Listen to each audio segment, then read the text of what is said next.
আসসালামু আলাইকুম বন্ধুরা, আমি ডাক্তার ফরহাদ হোসেন আছি আপনাদের সাথে। এই মুহূর্তে যে যেখান থেকে আমার এই ভিডিওটি দেখতেছেন আপনাদের প্রত্যেককে জানাচ্ছি আন্তরিক ধন্যবাদ। যে যেখানে আছেন আশা করি ভালো আছেন।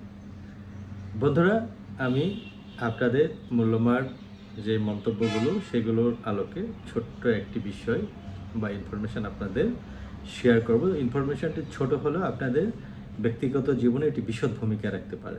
চলুন আপনাদের আগে মন্তব্যটি জেনে নিই। এক বন্ধু লিখেছে, স্যার আমি অশ্বগন্ধা মাদার টিংচার খাচ্ছি, এর সাথে আমি damiana mother tincture, lycopodium,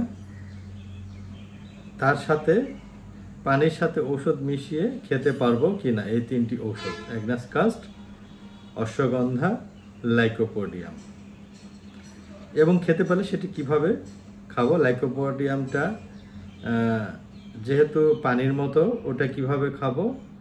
homeopathic ঔষধের একটা খেলে বোঝা যায় যে ঝাঁঝালো, এই ঝাঁঝালো স্বাদ কোনোটা থাকে কোনোটা থাকে না, এই সম্পর্কে একটু ধারণা দেয়। মূলত ওনার প্রশ্ন হচ্ছে উনি একসাথে অশ্বগন্ধা, ডামিয়ানা, লাইকোপোডিয়াম এই তিনটি ঔষধ খেতে পারবে কিনা। বন্ধুরা, আপনারা দেখুন আমার অনেক কমেন্ট আছে এরকম যে আমি 3-4টা ওষুধের নাম লিখে বলে যে খেতে পারবো কিনা। ওখানে আমার একটি উত্তর থাকে যে একটি পাওয়ার মেডিসিন এর সাথে 2টি মাদার টিংচার বা টাইট্রেশন খাওয়া যেতে পারে, তবে পাওয়ার মেডিসিন একের অধিক না। পাওয়ার মেডিসিন কোনটা? ফর এক্সাম্পল লাইকোপোডিয়াম 30 বা 200। এটি যাদের পেটে অত্যাধিক গ্যাস, যাদের বয়স বেশি, যাদের দুর্বলতা বেশি, স্ত্রী সহবাসে টাইমিং পায় না, তাদের জন্য লাইকোপোডিয়াম। এটি পাওয়ার 30, 200 বা 1M যে পাওয়ারগুলো ইউজ করেন, এর সাথে আরেকটি পাওয়ার অ্যাডজাস্ট করা যাবে না। ড্যামিয়ানা বা স্টাফিসেগ্রিয়া বা সেলেনিয়াম, দুটো পাওয়ার একসাথে খাওয়া যাবে না। শক্তিকৃত মেডিসিন একটি, এর সাথে আপনি অশ্বগন্ধা এবং ডামিয়ানা মাদার টিংচার যদি একসাথে খেতে চান খেতে পারবেন। 10 ফোঁটা 10 ফোঁটা করে 20 ফোঁটা পানির সাথে মিশিয়ে 3 বেলা সেবন করতে পারেন 1 থেকে 1.5 মাস। তাহলে আপনার ঘনত্ব বাড়বে এবং টাইমিং বেড়ে যাবে।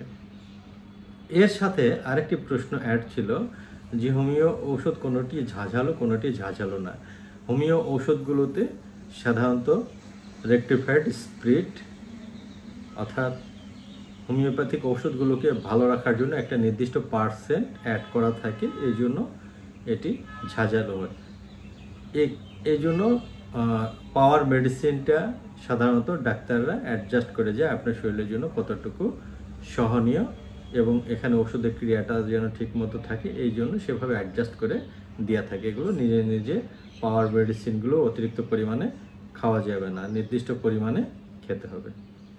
ভালো থাকবেন। যদি ইনফরমেশনগুলো ভালো লাগে অবশ্যই শেয়ার করে দেবেন। আপনাদের মূল্যবান মতামতগুলো কমেন্ট বক্সে জানাবেন, যাতে পরবর্তীতে আপনাদের মতামতের উপরে বা মন্তব্যের উপরে নতুন কোনো ইনফরমেশন অ্যাড করতে পারি। ভালো থাকবেন। আল্লাহ হাফেজ।